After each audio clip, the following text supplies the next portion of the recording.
5 কোটি টাকার মা ও শিশু কল্যাণ কেন্দ্র তালাবদ্ধ, চিকিৎসা থেকে বঞ্চিত লক্ষাধিক মানুষ। গাজীপুরের শ্রীপুরের প্রহ্লাদপুরে স্থানীয়দের দান করা জমিতে প্রায় 5.5 কোটি টাকা ব্যয়ে নির্মিত হয়েছে 10 শয্যা বিশিষ্ট একটি মা ও শিশু কল্যাণ কেন্দ্র। নির্মাণ কাজ শেষ হয়েছে প্রায় 2 বছর আগে। ভবনে রয়েছে আধুনিক সব সুযোগ সুবিধা, কিন্তু প্রশাসনিক অনুমোদন বা কোড না থাকায় চালু করা যাচ্ছে না হাসপাতালটি। ফলে প্রতিদিনই চিকিৎসা নিতে এসে হতাশ হয়ে ফিরে যাচ্ছেন রোগীরা।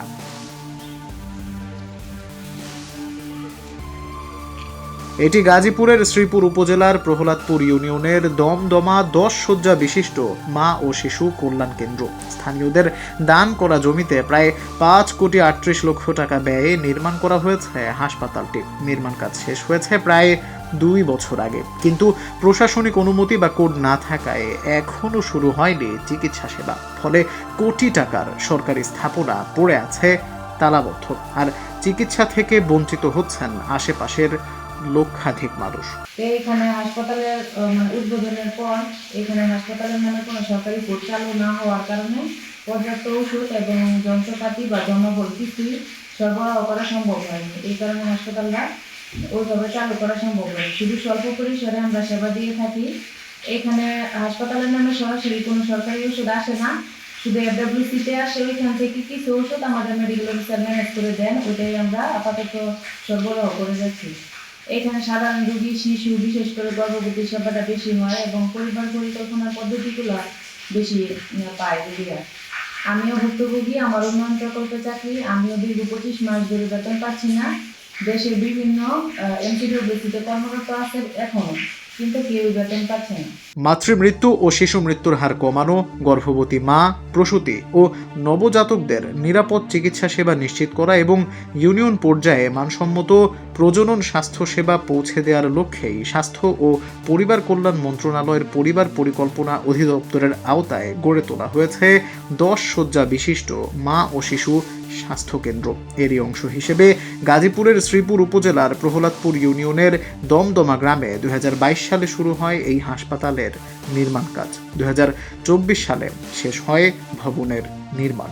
হাসপাতালটিতে রোগীদের জন্য বেড, জেনারেটর, শীততাপ নিয়ন্ত্রণ ব্যবস্থা, ফ্যান, চেয়ার, টেবিল সহ প্রয়োজনীয় সরঞ্জামও স্থাপন করা হয়েছে, কিন্তু উদ্বোধন বা সেবা কার্যক্রম কোনোটি শুরু হয়নি। স্বাস্থ্যসেবা থেকে আমরা রবিবার এবং সোমবার দুদিনে কিছু কিছু ওষুধ পাই। গর্ভবতীকেও কোনো স্বাস্থ্যসেবা, কোনো দেশ থেকে কোনো পাওয়া যায় না, সিজার মিজারের কোনো কিছু পাওয়া যায় না। চিকিৎসার জন্য কিন্তু আমরা চিকিৎসা পাই না আর কি।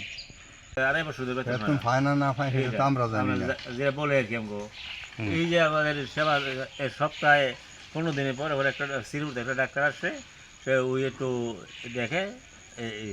স্থানীয়দের দান করা 44% জমির উপর 5 কোটি 38 লক্ষ টাকা ব্যয়ে হাসপাতালটি নির্মাণ করে স্বাস্থ্য প্রকৌশল অধিদপ্তর। নির্মাণ শেষে 2024 সালে ঠিকাদারি প্রতিষ্ঠান মেসার্স হেভেন এন্টারপ্রাইজ ও মেসার্স রূপালী এন্টারপ্রাইজ ভবনটি সংশ্লিষ্ট কর্তৃপক্ষের কাছে হস্তান্তর করে। এলাকাবাসীর অভিযোগ, মানুষের কল্যাণের কথা ভেবে তারা জমি দিয়েছেন, অথচ দীর্ঘদিন ব্যবহার না হওয়ায় ভবনের বিভিন্ন অংশ এবং ভেতরে থাকা মূল্যবান সরঞ্জাম নষ্ট হতে শুরু করেছে।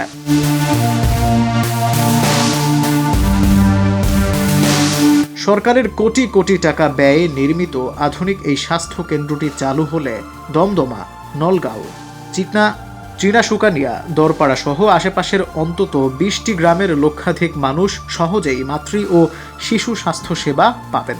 তাই দ্রুত প্রশাসনিক জটিলতা দূর করে হাসপাতালটি চালুর দাবি জানিয়েছেন এলাকাবাসী।